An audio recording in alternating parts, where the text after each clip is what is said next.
Zuri Adebayo was only 26 years old, but her mind was full of big dreams. She lived in Ibadan, Nigeria, in a small rented room with cracked walls and noisy neighbors. Every morning, before the sun was fully up, she would wake up, tie her hair, and start mixing oils, herbs, and natural ingredients on her tiny table. That little table was her factory. That was where Zuri Glow Naturals was born. She made handmade soaps and skincare products with her own hands. She believed natural beauty could change lives. She believed her brand would one day be known across Africa. But in her house, nobody believed in her dream. Her father always said, "Zuri, this business is a waste of time. Go and find a real job." Her mother would sigh and say nothing. Her sister would laugh and tell her friends, "My sister is still playing business." Those words hurt more than hunger. Every month, Zuri struggled to pay rent. Sometimes she borrowed money just to buy ingredients. Sometimes she skipped meals so she could package her soaps properly. She sent messages to shops and salons every day, begging them to try her products. Most never replied. Some replied only to say, "Sorry, we are not interested." At night, when the room became quiet, Zuri would sit on her bed and stare at her unsold products. Tears would roll down her face, but she never gave up. She would wipe her eyes, open her notebook, and write new ideas.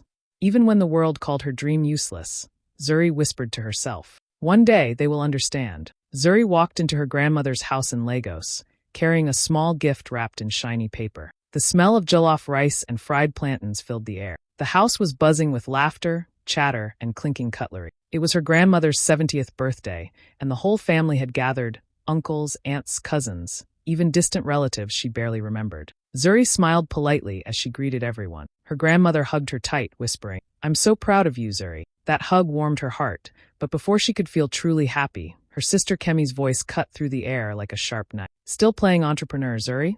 Kemi said, loud enough for the whole room to hear. "When are you going to get a real job?" Laughter erupted around the table. Some cousins snickered. An uncle shook his head with a chuckle. Even a few of her aunts gave quiet, judgmental smile. Zuri froze for a moment, her fork trembling in her hand. She forced a laugh, trying to make it seem like Kemi's words didn't hurt. But inside, her chest felt like it had been squeezed. Every eye seemed to be judging her. Her mother didn't say a word. She just sipped her drink and looked away. That silence felt heavier than the laughter. Zuri's cheeks burned, but she refused to let tears fall. She swallowed hard, smiled tightly, and tried to focus on her grandmother. She watched Kemi keep talking, bragging about her own corporate job, telling stories that made Zuri feel invisible. The sound of laughter kept pounding in her ears. Every word reminded her that her family didn't see her dream as real. That night, surrounded by smiling relatives, Zuri felt small. Her passion, her long hours mixing soaps, her sacrifices, they all seemed invisible here. She wanted to run away, to hide, but she stayed seated, pretending everything was fine. Inside, though, her heart ached and a quiet voice whispered, "One day they'll see." Even as the party carried on with music and cake, Zuri made a silent promise.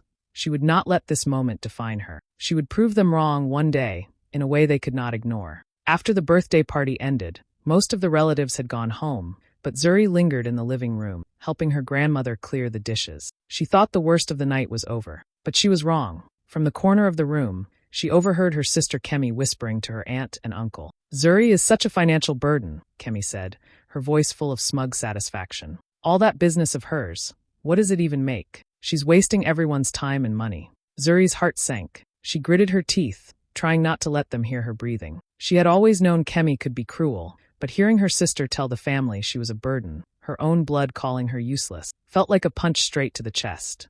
Then came her father's voice, low but firm. Maybe she should just quit that business and get a real job. A secretary, something stable. She doesn't need to struggle like this anymore. The words hit her harder than any insult at the dinner table. All her late nights, all the money she borrowed, every single rejection and failure. He dismissed it like it was nothing. He didn't see her passion, her effort, or her dreams. Zuri backed away quietly, leaning against the wall, letting the tears sting her eyes, but she refused to cry openly. In that moment, a fire lit inside her. She realized she had been asking for approval from people who would never see her worth. She had been shrinking herself, trying to fit into their idea of success. "No more," she whispered under her breath. "I don't need anyone to validate me. I will succeed on my own." The betrayal cut deep, but it also gave her clarity. She knew what she had to do. She would stop begging, stop apologizing for wanting something bigger. Her dreams, her business, her life, they were hers to fight for. And no one's opinion, no matter how close, would stop her anymore. That night, Zuri went to bed with a heavy heart,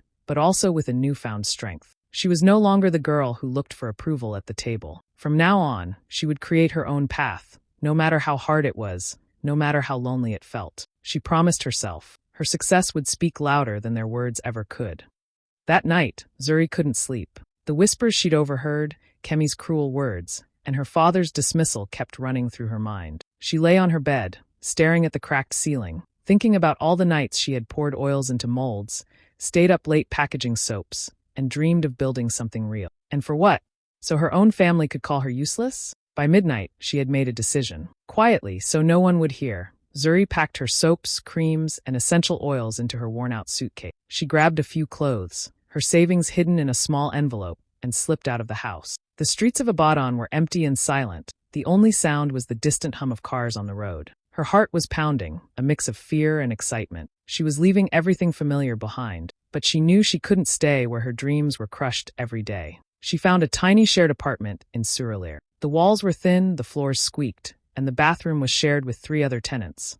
But it was hers, at least for now. It was small, but it smelled faintly of freedom. Zuri unpacked her products and set up a little corner as her workspace. It wasn't much, but it was a start. To pay the rent and keep her business going, she took 2 jobs. During the day, she worked at a small cafe, serving coffee and pastries with a polite smile. At night, she stayed up fulfilling online orders, writing Instagram posts, and carefully packaging each product. Exhaustion was constant, but so was determination. Every sale, every message from a happy customer reminded her why she had left. One afternoon, while delivering a package, Zuri met Aisha Bello, a successful beauty entrepreneur with a radiant energy and a smile that could light up a room. Aisha noticed Zuri's handmade soaps and asked her about the business. Zuri explained everything, her dreams, her struggles, and the family who didn't believe in her. Aisha listened carefully, nodding and offering advice. "I see potential," she said. "If you're willing to learn, I can help you grow."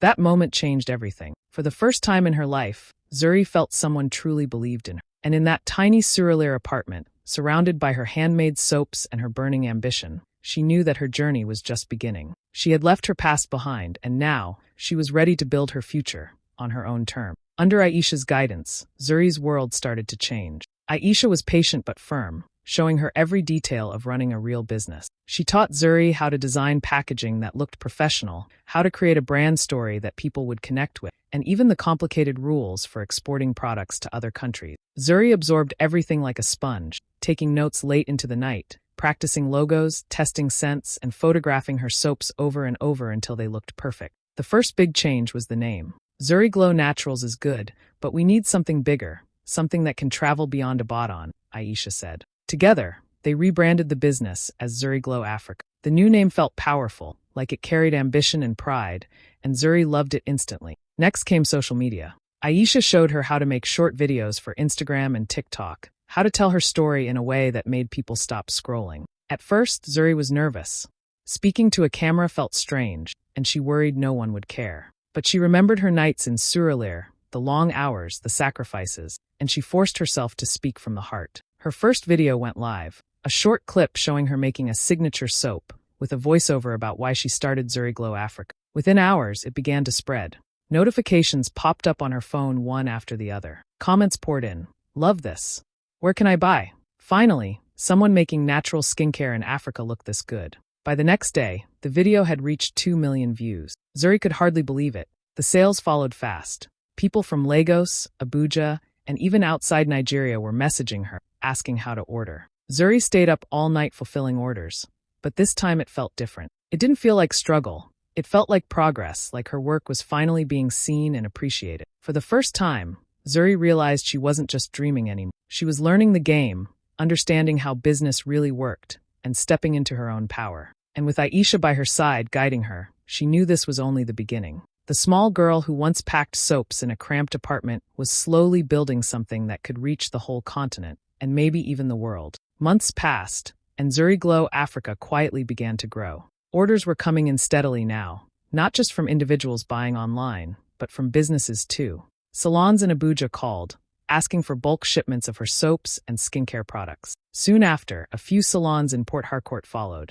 Every new contract felt like a small victory, proof that her hard work and sleepless nights were paying off. Zuri's ambition didn't stop at Nigeria's borders. With Aisha's guidance, she learned how to export legally and safely. Before long, shipments were heading to Kenya and South Africa. Seeing her products travel across the continent made her heart swell. She still remembered the days she had struggled to pay rent, when a single sale could make or break her. Now, her small apartment in Surulere was filled with boxes ready to go abroad, each label carefully checked, each package perfect. Despite all this progress, Zuri kept her success to herself. Her family back home still thought she was struggling, still believed she was wasting her time with a small soap business. Kemi continued to mock her whenever she could, and her parents never asked about the business. But Zuri didn't care. She had learned a powerful lesson. Bragging would change nothing, and respect earned through hard work speaks louder than words. She focused on growth, on learning, on improving every batch, every post, every video. She celebrated quietly, tracking sales and reading messages from happy customers, but never flaunting her achievements to the people who had doubted her. Every contract, every export, was a small triumph she held close to her heart. In those silent victories, Zuri felt something her family had never given her: pride. She was building something real, something bigger than anyone in her house had imagined. And the best part, she was doing it on her own terms, without needing anyone's approval or applause. Each day, Zuri Glow Africa grew stronger, and Zuri grew stronger too, quietly, powerfully, and without anyone even realizing just how unstoppable she was becoming. It had been a few years since Zuri had left home, and life was finally starting to feel like hers. Zuri Glow Africa was thriving, sales were growing, exports were steady, and her brand was slowly becoming known across the continent. She was proud of every small victory, but she still lived quietly, never bragging, never calling attention to herself. She liked it that way. Then one afternoon, her phone rang. The caller ID showed Kemi's name. Zuri's heart skipped a beat, but she didn't panic. She answered, keeping her voice calm. "Zuri, I'm sorry," Kemi said, her tone dripping with false sweetness. "I was wrong back then. Can we talk?"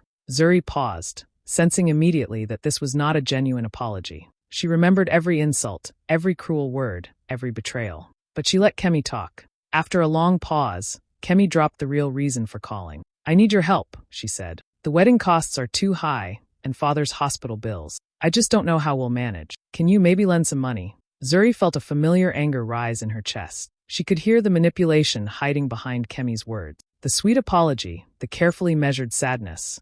It was all designed to pressure her, to make her feel guilty. "Let me think about it," Zuri said slowly, buying herself a moment to breathe. Inside, she was already deciding. She would not be used. Not now, not ever. Every sacrifice, every late night, every tear she had shed to build Zuri Glow Africa had been for herself, not for people who had doubted her from the start. She remembered the nights in Surulere, the early mornings packaging soaps, the constant rejection, and how she had never asked anyone for approval. Kemi was trying to take advantage of that strength, hoping she could bend Zuri again. "No, Kemi," she said finally, her voice steady and calm. "I can't give you money. I built this business with my own hands, and I'm not responsible for your choices." There was silence on the other end. Zuri smiled softly to herself. For the first time, she felt completely free. She wasn't just surviving anymore, she was in control. She would help people who truly deserved it, but she would never allow herself to be manipulated by family again. That chapter was over. The African Women Business Summit in Lagos was buzzing with energy. The hall was filled with women from all over the continent, entrepreneurs, innovators, and dreamers like Zuri once had been. Zuri felt a mix of nerves and excitement as she walked onto the stage, her heels clicking softly against the polished floor. She carried herself with quiet confidence, her heart beating fast, but her mind focused. This was her moment. What Zuri didn't know was that her family had heard rumors of her success and decided, on a whim, to attend the summit. They wanted to see if the stories were true, but none of them expected what was about to happen. The host stepped forward and smiled at the audience. "Our next guest is a trailblazer in the African beauty industry. Please welcome Zuri Adebayo, founder of a 2.4 billion Nigerian Naira's beauty empire, Zuri Glow Africa." The audience erupted into applause. Zuri's family froze in their seats. Their jaws dropped, their eyes wide. The host continued, and the large screens behind Zuri lit up with images of her factory, her team at work, export shipments, and awards she had won quietly. Each slide was a testament to years of sweat, sacrifice, and silent growth. The crowd cheered, and Zuri began to speak. She talked about her journey, the struggles, the failures, the long nights in her tiny apartment in Surulere, and the lessons she learned along the way. She spoke with passion, her words flowing naturally, inspiring everyone in the room. People leaned forward, took notes, clapped, and cheered. Meanwhile, in the back, her family shifted uncomfortably. They saw the reality of her success, the tangible proof of everything they had dismissed as a waste of time. The laughter, the mockery, the silent disapproval. They all seemed small now, meaningless against the empire Zuri had built with her own hand. For Zuri, the moment felt surreal. She looked at the crowd, feeling proud but calm. She didn't need to shout or brag. The work spoke for itself, and the recognition was undeniable. As she finished her speech to a standing ovation,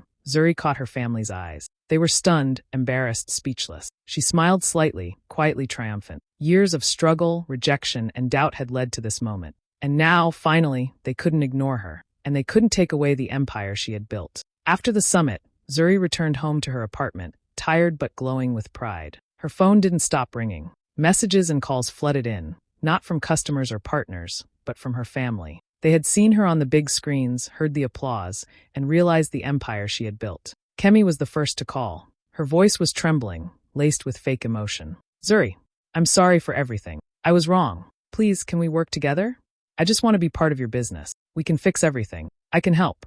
Zuri listened quietly, feeling the familiar twist of anger and disbelief. She had expected this.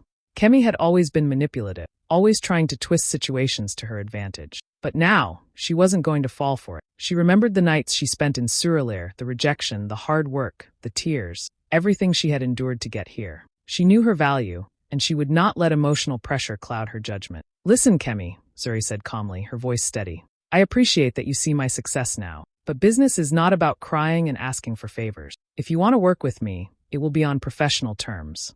Contracts, clear responsibilities, no shortcuts, no excuses. That's how it works." There was silence on the other end. Zuri could almost hear the disappointment and shock in Kemi's voice, but she didn't soften. She would not let her family exploit her achievements or her kindness. Other relatives called too, asking for money for weddings, hospital bills, or school fees. Zuri replied the same way, polite, professional, and firm. She would help only if it was structured, fair, and respectful. No begging, no emotional blackmail. For the first time, Zuri felt completely in control. She wasn't just successful, she was respected, and she had set the rules. Family or not, she knew that her life, her business, and her dreams were hers to protect. That night, as she reviewed new orders and contracts, Zuri smiled to herself. She had built more than an empire. She had built boundaries, strength, and confidence. And now, anyone who wanted a place in her world would have to earn it. Nothing more, nothing less.